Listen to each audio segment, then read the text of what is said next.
Happy Saturday, and welcome to the Paradigm Shift episode 172. That's 172 weeks in a row, no weeks off, no big deal. Actually, it's a very big deal. And I want to give a shout out to my partner in crime, Big Dave, who is the most consistent caterpillar there is. And we have not one, but two unbelievable dynamic guests on today, who we're going to bring on in about less than 3 minutes. But first, waiting for Uncle Dave, and let's get this party started.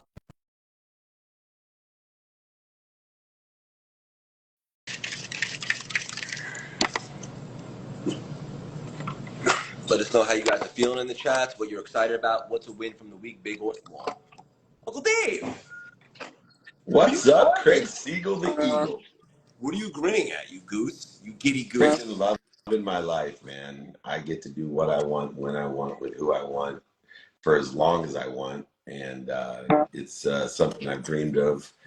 And to reach this status, this journey has been amazing. I'm really enjoying kind of where I'm at on this mid-reset, the halftime of 2024. I love it. Beautifully said.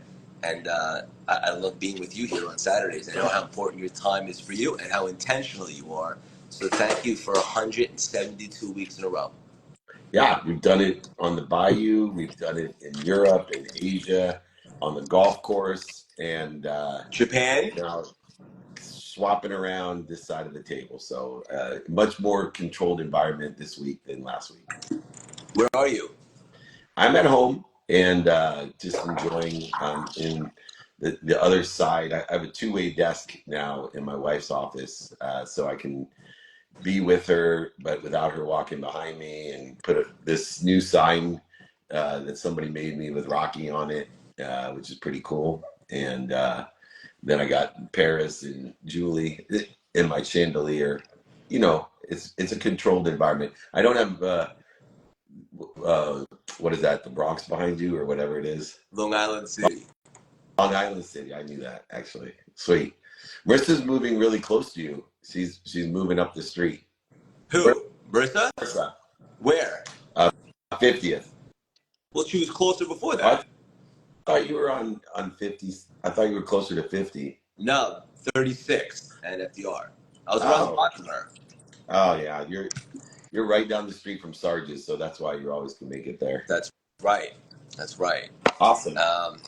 Yeah, let's get into it. First of all, before we dive in, you have a pretty special event coming up that I pinned here at the bottom of the screen. For anyone that still might be able to make it, how can they get involved with the collab? And then also, you have a dinner that Saturday as well in the Big Apple, correct? Yeah, my for some reason it's saying live video is moderated. I keep hitting OK, but that thing won't leave. So can you see OK? It won't let me. I can see your handsome face, and I can tell that you had not 12 but 13 handsome sandwiches today. Yeah, so that thing screwed up me, so it's not going away, just so you know. So I don't know what you put down below. I can't see me or you. I can see you, but it's all dim. Anyway, that sucks. Hey, can I log back in, because this thing sucks? You can do anything you want, Dave. I'll be right back. Hold on. I'll be right back. It won't even let me. What? Oh, wow. It won't even let me log out. In the meantime, I'm going to scarf down the shake. We're having a little bit of technical difficulties, it appears, but have no fear, because this is not even a minor setback. This is an opportunity for our next level of expansion. And while we're waiting for Big Dave to hop back, let's talk about some wins, guys, at the bottom of the screen. What are you guys pumped about right now? What's going on this weekend? And everything in between. We're going to bring Dave right back. Minor glitch in the matrix, baby.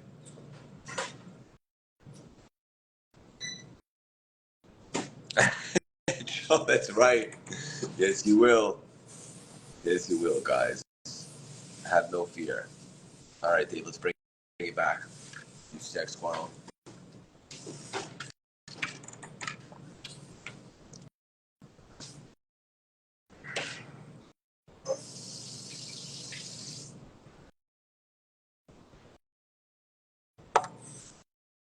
There he is.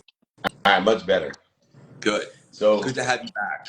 Yeah, so we're in 200 cities, and we got a big week coming up. We're gonna be in the Sirius XM studios that we have at the Winn on Thursday, and kind of the Forward to the Forward event with the Dingra boys there on Thursday night, VIP dinner. Then the next week, Mastermind at SoFi. Friday, I'm doing the collab, and we're collaborating with the audience, Dane Cook and I. Rob Riggle is going to MC and host it. Baron Davis, Marshall Falk. We got Asaroff and Maria Dunn. There's so many people coming. And then I take the red eye to New York, and I'll be doing the Diamond Lunch there, speaking at Aspire, doing a meetup as well. And then the VIP dinner for Aspire. So it's Martha Stewart, David Goggins, A-Rod, Big Poppy. I know I'm missing this. Oh, Stephen A. Smith will be there. Aspire is going to kick some ass. And you get tickets at Ticketmaster for the collab or for Aspire. So just go to Ticketmaster, get your tickets now. I'd love to see you at the meetups, the dinners, the speeches, wherever you want to meet me. I make myself available, different proximities and intimacies available, but just building our community so we can share and help one another and know people that can help one another. I think it's so cool and innovative, this event with Dane Cook. It's like the perfect blend of personal development and comedy, and they're not so different, and I'm super pumped for this. Everybody should go if you can. Yeah, that's fun. I try to be funny, and he tries to be philosophical, so that's it. Look at my boy Jim Quick. He has a big event coming up, and I appreciate him including me. He's always invited. Jimmy boy, good to see you. Limitless. If you haven't read any of Jim's books, you're missing out. He'll change your life. Remembrance, reminding, and recollecting is an essential capability that allows us to live our lives in an accelerated pace towards your potential. Jim Quick is the best at it, and we're blessed to have him. I don't know how we have him here, but on a Saturday morning, we're blessed. Not only that, but we're currently working on getting him on the show. So, Jim, we hope to see you soon, brother. Thanks for joining.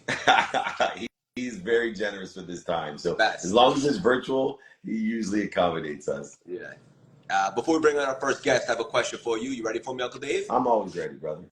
How can somebody listening today become better at asking for help? Practice. Whenever someone says, Dave, how can I get better at this? And Jim will tell you this, there's a conscious continuum. The cellular memory, different than the subconscious memory, different from the quantum unconscious memory. In order to facilitate any improvement in any activity, you need to practice. And that includes, but not limitless or limited to, actually asking for help, asking questions. Suggestions and questions go hand in hand. And so when we do the work and we're more interested than interesting, you got to practice. So why not put a minimum amount of questions or help that you want to ask? So for me, I start my day by praying that God puts at least 10 people in front of me that I can help, but also that he puts at least 10 people in front of me that can help me. I then have a minimum amount of asks during the day. And when I started, the minimum was one person I was going to ask for help in person, one person I was going to ask for help via email, one person I was going to ask for help via text or phone, and one people via media, traditional or social, minimum a day. Now, I know that sounds like a low bar, but when you do the math and you're asking 4 people a day minimum for help, it's 28 people a week. It's 112 people a month who, on average, have 1,000 people in their communities, 1,000 people, followers, ambassadors, whatever they have. That's 112,000 people that you have access to every single month, of people that want to help you, and you know that you could help as well, or know someone that you could help. That's over 1 million people a year. In a mere 10 years, if you just stick to the minimum of ones, you would have over 10 million people, even at 1%, helping you. The fastest way to get to where you want to be is find someone that sits in the situation that you want to be in and ask for help. Get directions to where you want to be by someone that's already there. The math makes sense, and so does the emotion. That's why we are here every Saturday, shifting the paradigm of mathematics, physics, quantum physics, and of course, I saw on your Instagram live, the spirituality of the Zohar. That's right. And you really are a mathematical mongoose, I and I love it. I like that one better than the sex octopus. I like the mathematical mongoose. Go ahead. I'm gonna bring on our first guest, Winn, and then we're gonna bring on Tim. We have two awesome humans on today. What's on your agenda later today, Dave? You know, all family, all day long, tennis, golf. I've already done my meditation, my workout, but I am at the pinnacle here with our guest on here. Let's learn from him. Welcome, my friend. Winn, thanks for joining us, Thank you, brother. How are you? David. Oh, I'm amazing, and I have to say I'm a little bit nervous. I've been doing this for years. What do they say? The number one fear is public speaking, and the number two fear is death by fire. So that's kind of how I feel right now. I, Well, there'll be no death by fire, so you should only Okay, be thank halfway you. afraid. Wait, yeah. before we go on, I have to tell you, I was texting with my good friend Tim Story yesterday, and he was pretty excited to let both of you know that he says hi. So such a great guy, and he admires both of you. So He's We a love Tim. beautiful Yeah. person. He'll be at Aspire. He'll be at Aspire with us all on the 20th as well. So anyone loves Tim's story, come and see us. He'll be there in New York City at Madison Square Garden. He is wow, an amazing human being. Any friend of Tim Story's is a friend of mine. I bet Likewise. I've I bet I've had the opportunity to share the stage with Tim at least 100 times, and I bet I've hired him to speak in my company at least 200 times. So he's a great guy. He is the best. Yeah. Love that. So many places we can take this conversation. I want to ask you about leadership and culture and all that. But first, selfishly, I have one of my own, and that is, what was the biggest lesson, Win, that you learned from being in the salon industry that you carried with you? Yeah, everybody's thinking, wait, he's in the hair business? uh, and first of all, I'm not a hairdresser. I've never been a hairdresser, but I started my company. I opened up my first salon and school about 40 years ago. So the biggest lesson that I've learned in the beauty industry is to have fun. I heard it said that hairdressers go to work every single day with the intention of having fun, and so I love being a part of that culture, that industry that really believes in that, because I think that should apply to almost every industry. Why shouldn't every person going to work every single day show up with the intention of creating that culture of fun? Dave, is that not the You perfect know, nugget? yeah. Look, I mean, to build that business, regardless of whether you have hair or not, it would take your hair off anyway. It's an incestuous business that provides great value, though. And within the context of having fun are two other components that you do so well, which is number one, doing our best. I think, regardless of what we're doing, a lot of people think that they can derive fulfillment, passion, purpose, or even profitability without doing their best. And there's a lot to be said in that journey for you of all the lessons, which is the second component that we learn by doing our best. When we do our best, we've accelerated the learning curve and we make more mistakes faster and move forward and learn from them, which allows us to have fun. Uh, I just wanted to, beyond make that statement for you, with great success that you've had, how much fun is it to do our best and also to learn lessons from the pain, setbacks, failures, and mistakes that you've experienced throughout that journey? Great question. You know, a lot of people think that entrepreneurship means that you can come and go as you want. You're your own boss. Nobody's telling you what to do. And in my opinion, that's just a bad employee. That's not entrepreneurship. Entrepreneurship is about a lot of failures, a lot of losses, and every once in a while you experience a win. And so I think that along that journey of doing your best, I love the word hustle. I love the word discipline. And those are two words that a lot of people shy away from, thinking that they have some negative connotation. And, you know, without that discipline, you know, when I became a dad, all of a sudden getting up at 6 o'clock in the morning wasn't good enough anymore. It needed to be at 4 a.m. so that I have a couple of hours ahead of my daughter so that by the time she gets up, I'm already ready to go. I've already had a couple of hours of waking up and getting my mindset focused. So, you know, David, you talk a lot about helping other people, and in return, that's kindness to yourself. And so, I think in the professional beauty industry or in any industry that I've had the opportunity to dabble in or to work in, it's always been about that discipline. It's always been about that hustle. It's always been about putting others first and giving back and making a difference. And then, gosh, a funny thing happens. The law of the universe, things come back to me. Yeah, beautifully said. Great question, Dave. I agree with all this. And Winn, you have a very clear definition of the word leadership. I'm not sure anyone does it better. What does leadership mean to you? Leadership, when I talk about leadership, first of all, what I want to do is I want to qualify everybody. I don't want anybody to sit in my audience or in my team huddle and think, oh, he's not talking to me right now. This doesn't apply to me because I don't have the title. I don't have that position where I'm the boss over other people. And people think that leadership is a title, that it is a position. And so the definition that I give of leadership is having influence over another human being. So if you have influence over another human being, by definition, that makes you a leader.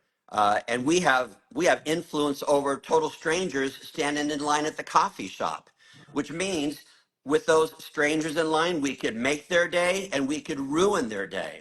So yeah, we have power and we have influence. And so if we're just talking about the business world, you have a job, you're not the boss, you don't have that title, but when you walk in those doors, through those doors every single day, absolutely, you can use your energy, you can use your influence, you can use your presence to make a difference in the lives of everybody else that works there, as well as all the customers. And guess what? You don't need the title to be able to make that happen. And I just want to share that message loud and clear and strong to everybody within my organization, which is, over 15,000 people. When you walk through those doors, it's just as much your responsibility to create that wonderful culture here as it is my responsibility. Dave, same frequency? Oh, absolutely. Well, likes attract likes. Anyone that's close with Tim's story, you knew was going to be an elevated frequency and awareness to what he wants and who he can help. And, it's interesting because presence is so important. And whether we're a leader in our family, our community, our businesses, wherever it is, people really don't listen. And that's why, in order to get people to listen, not only do you have to be annoying, by being as truthful as you can, but also as repetitive as possible, which becomes extremely annoying when people are repetitive. But anyone that has children knows how repetitive we have to be to empower our children as well as our employees. But there's one thing that a lot of people don't understand in leadership, and it's the main tagline of how I finish my videos: be more interested than interesting. And great leaders are an intelligent follower. And people watch you. And so there's no surprise that we all wake up very early. There's no surprise that we do our best, learn lessons, and have fun in what we do. And I know this as a personal experience with my own mom, who is my hero, who I admire most. I'm a 56-year-old mama's boy. I still don't listen to my mom. I was with her for the holiday and she's giving me advice, and my inner voice was saying, she doesn't know what the F she's talking about. I'm still saying that about my mom. 20 years from now, I'll be like, shit, my mom knew exactly what she was talking about, you arrogant little shit. But I'll tell you what I do still today is I watch my mom.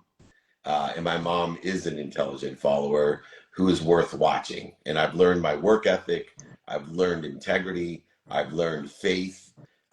Not because my mom told me, although she did, and she was extremely annoying about it, but I watched her. And that meant a lot more. So to watch people here every Saturday, Craig, to watch people in our businesses, in our homes, just remember and ask yourself, if you're not walking in faith or in integrity, ask yourself, who's watching me? Because I promise you, that'll be the greatest impact you have. And if it's your children watching you and you're not walking in faith and you're not walking in integrity, you are not doing your children or your employees any good. And so please walk in faith, walk in integrity. Remember, people are watching you. Yeah, beautifully said. Awesome way to land right there. We're gonna bring on our second guest. Wait, if you have 5, 10 minutes, we'd love for you to hang out. If Of not, we course I will. understand. Absolutely. I'm honored. Okay, good. We're bringing on another stud, Tim, and just to pump. No place in the world I'd rather be than with you guys. This is awesome. Did you say you're going to bring on another stud? Is that what you just said? I Yeah, did, man, he has yes. this. Look at that hat. I know, because look how Craig is dressed today, and like he just came from the gym. I thought there was a dress code today. I got all dressed up for you guys. Sorry, Oh man, Take this, Tim. Good Craig. morning, bud. How are you? we're doing good, man. You guys got me loud and clear? Yes. Where are you down in from? Are you in Brooklyn? I am. I'm in Carroll Gardens. Nice, nice. Thank you for joining us. You getting a run this morning? Indeed. Been keeping to the usual schedule. Try to get 4 or 5-ish on a daily basis. Quick cold plunge and setting up for a little get together that my wife's got organized for the afternoon. So lovely Saturday here in Brooklyn. I love it. And on that note, I know that you're really big on finding a routine that feeds your soul. How is that? How important is that for everybody to find their own individual routine? It's like this weird space between discipline and habit that I keep trying to wrap my head around. I actually just left my full-time job that I had for 11 years. I left it a week and a half ago.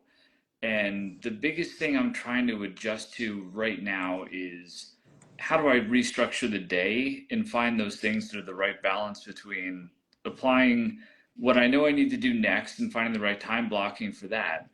But then also, how do I make sure that I have the things built in that I had in during my corporate life, which was the lunch that I enjoyed tremendously every day and that I was like actually excited to go get. And it was just part of the routine and part of making the most of the time that I had and being effective and efficient and all that kind of good stuff, but also making sure that I sprinkle in that like weird little bit of joy simply because you know you do it every day and you start to look forward to like, yes, I'm actually excited about that salad, even though I've eaten it like 400 days in a row at this point.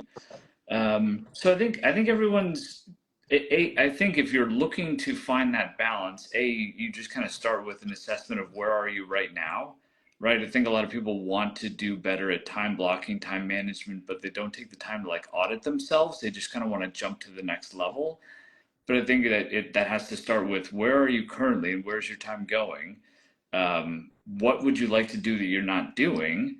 And how do you also make sure that you do sprinkle in, for lack of a better description, like those little elements of joy that are just going to keep you stoked about every day? So you can be like, yes, I'm actually excited because it's Monday night and I know I'm going to eat fish tacos at the end of the day, and I've got that meeting called Win the Week and like all of these things that just kind of keep you able to do the things every day, do a lot of the things, but be stoked about it. And I think it helps keep you more pleasant along the way too.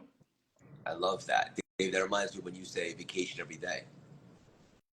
Yeah, I mean, time is my love language, and understanding physics has helped me understand the importance of that reconciliation that we're talking about. Because 90% of the fulfillment that we have comes from our commitment to consistent behavior, and so to eat that same salad provides greater exponential joy because physics itself has three characteristics: it aggregates, it accelerates, and it creates an exponential outcome. And so good behavior, which is behavior that's aligned with where we want to be or better. So my good behavior may not be the same as Craig's good behavior because I don't want to be where Craig wants to be or better. And bad behavior is that which interferes with it. And so for me, I know a lot of people don't subscribe to a 7 day a week non-negotiable routine, but I do. And one of those things is sleep. So I am non-negotiable about a minimum of 7 hours of sleep, 7 days a week, no matter what. And then I have about 3 hours of other non-negotiable behaviors, which could include getting the same salad if that's what brings me the most joy. And I want that exponentiality of the passion, purpose, et cetera, that comes from that, which is individual to where I want to be or better. Ironically, that leaves, Craig, as you stated, it leaves about 14 hours of awake time to do whatever I want with whoever I want, whenever I want, for as long as I want. And that variant behavior, although it doesn't give me the same physics as committed, consistent behavior 7 days a week, the variant behavior allows me to enjoy what is truly against human nature. It's counterintuitive, which is to be committed to do something every single day. And I use gratitude as an example because to say thank you takes zero point 0.1 seconds. It's free. Nobody in the world doesn't think it's beneficial, that it's not a good behavior to be grateful. Nobody in the world, but the smartest people in the world, the thought leaders, all make it a priority as well. But yet, try saying thank you before you go to sleep for 30 straight days. I'm extremely OCD. I'm extremely committed and consistent. I'm one of, as Craig says, the most disciplined, consistent people he'll ever meet. But it took me 9 months before I could say thank you, which took 0.1 seconds, and it's free, 30 straight days without missing a day. And so take that into consideration as you build your building blocks of consistent, committed behavior, which will create 90% of the success, fulfillment, passion, and purpose, profitability in your life. And it could be as simple as getting a salad, believe it or not, that creates the joy to be consistent and persistent in the pursuit of your potential, not other people's potential, not what's missing, not what you don't have. Amen. Damn, everyone's on fire today. This is great. That's it. That's where the ferocious Buddha came from. That's Yeah. the reconciliation, man. Be ferocious and Buddhist at the same time. Just real quickly, I couldn't help but note in the salad comment. I'm a creature of habit. If I find something I like, I can literally have it every day for 4 years straight. My fiance is the exact opposite. She's like, "How are you still eating that? I'm so bored of it." But I continuously get re-excited about it. So glad I'm not the only one, Tim. Nope. Yeah. Okay, I have one more question for Tim. And I saw you talking about this, and I thought it was so profound. And that is that your attitude is a skill. Is that right? 1,000%. I think I saw Seth Godin might have been the first one that I saw that said that. And the more I thought about it, the more I'm like, that's so spot on, because you do have a choice in all of these moments throughout the course of a day. You feel like, I think it's easy to feel like you're pulled into feeling a certain way or having a certain response. And a couple of years ago, I took something called unpack off the side of my desk. I've always been fascinated by executive coaching, and I've had the opportunity to work with some myself, and was just curious about the space. So I took this class to get a certification in the space, and you could also take something called Energy Leadership Index Training. And it was basically this like quantitative assessment for how to look at somebody's attitude, how to look at somebody's perspective on both when they're stressed out and when they're just looking at the day in and day out. And there's actually, like, at least by their methodology, there's 7 different levels of energy that can be applied to any given moment. So like you get a text message from your wife that says, hey, this is the example that I use. You get a text message from your wife, hey, you got to go pick up Evelyn from school. They just called, she's got a fever. If you're like, God damn it, I got this meeting today and blah, blah, blah, blah, blah. Like, that's considered level 1. That's like super low. You're just playing victimhood, right? This is happening to me. I don't have control, therefore I'm angry. Versus being up at the 7th level, as they describe it, which is more like there is no winning and losing. It's all kind of just general perspective. And the response to that text message then would be something like, poor kiddo, looking forward to letting her fall asleep on me later. I don't know, something along those lines.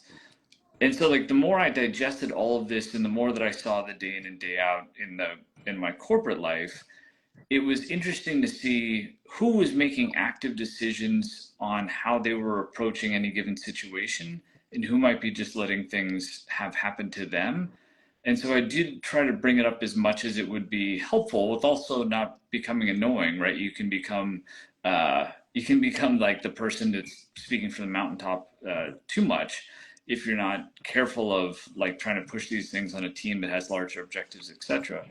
But I think I'm glad you brought it up, because it has seemed to resonate with a lot of people, and they start to feel better simply because they understand that there are more choices that they have in how they approach things, versus these things are just happening to me and I can only do my best to like let it bounce off of me or do whatever I need to do, versus no, I get to choose how I react to that text message, to that email, to this situation, to how I approach a conversation with 3 super smart dudes, and how I want to bring myself to the table.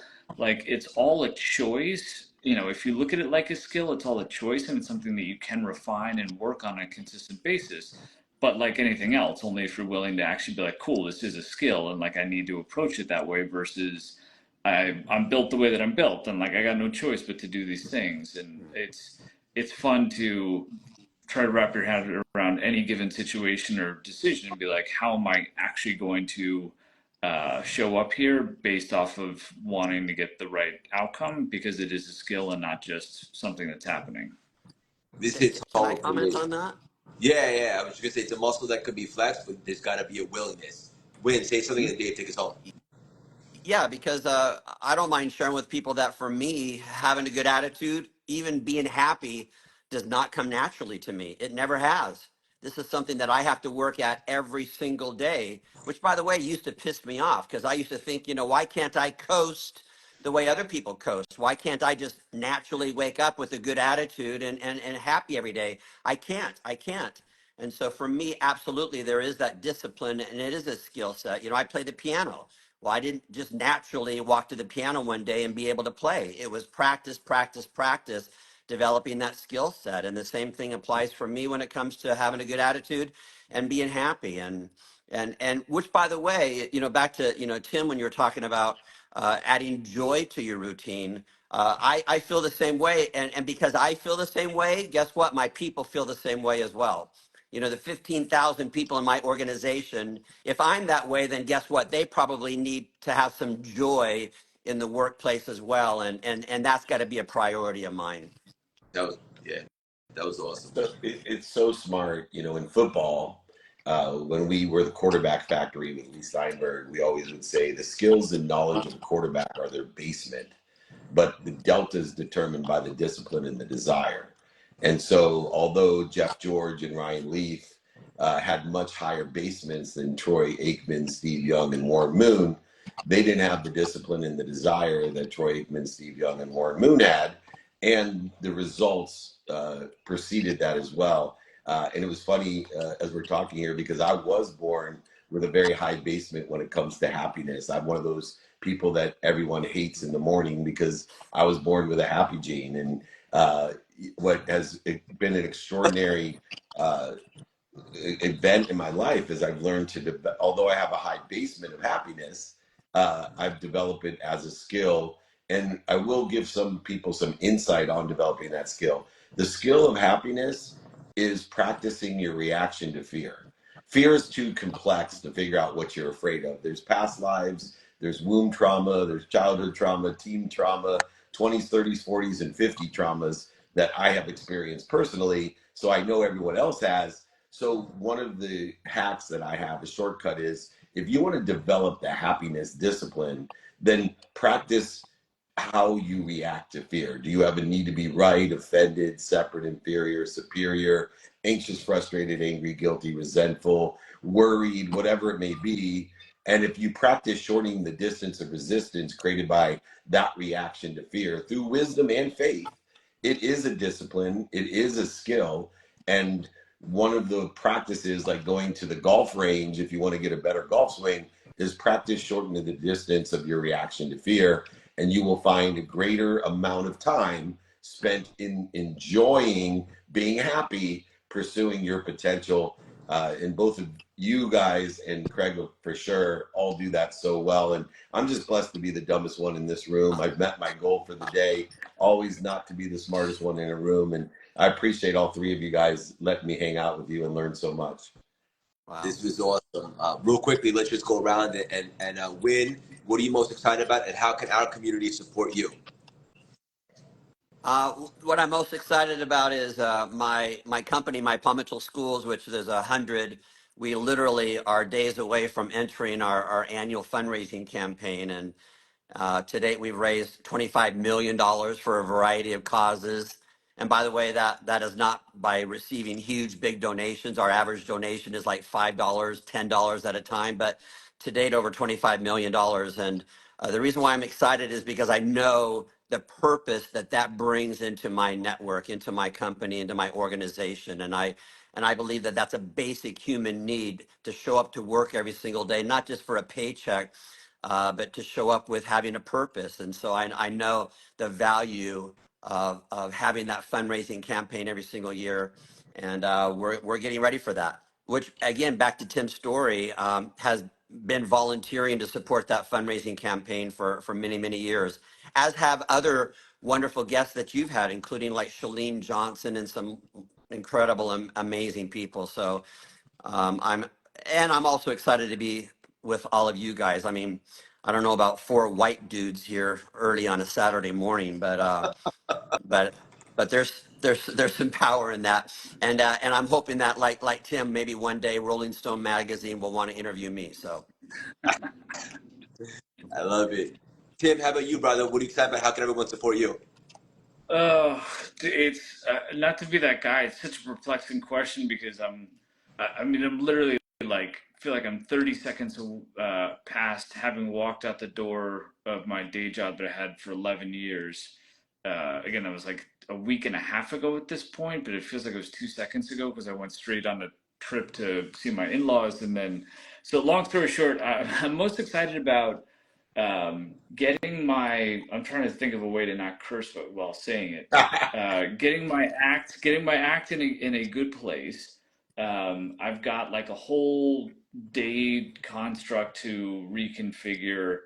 I've got some massive deadlines. I'm writing a book that's due in September 1st, called How to Get Addicted to Appreciation. I'm stoked about that, but wow. that's got a lot of keystrokes to go against it still. So I'm most excited for just potential, and no general ask of the community. It's just been cool to see how many have showed up this morning to give us a listen, and most importantly, I have to be super pleasant for my wife today. We're having a barbecue, and I just need to be the best and most pleasant grill person ever today, and then I'm good. That's a good word, pleasant. Uncle Dave, take us home. Number one, most excited about my health. If I can and can't be my best self, then I can't be my best self for others, which is my mission.